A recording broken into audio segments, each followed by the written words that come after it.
மகிழ்வுடன் கற்று சிகரம் தொடுவோம். லூனா ஒரு பெண் ரோபோ. அது தன் வேலைகளை சொந்தமாக செய்து கொள்ளும். பிற ரோபோக்களின் உதவியை விரும்பாது.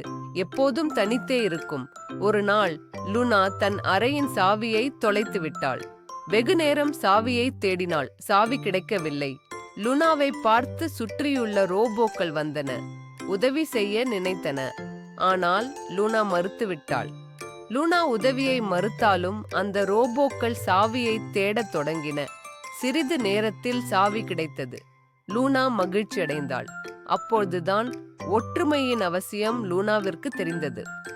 கதையின் நீதி: ஒரு வேலையை ஒற்றுமையாக செய்தால் சுலபமாக முடித்துவிடலாம். கதையின் சொல்வளம்: வேலை, ஒர்க், உதவி, ஹெல்ப், சாவி, கீ, மகிழ்ச்சி, ஹாப்பினஸ், ஒற்றுமை, யூனிட்டி.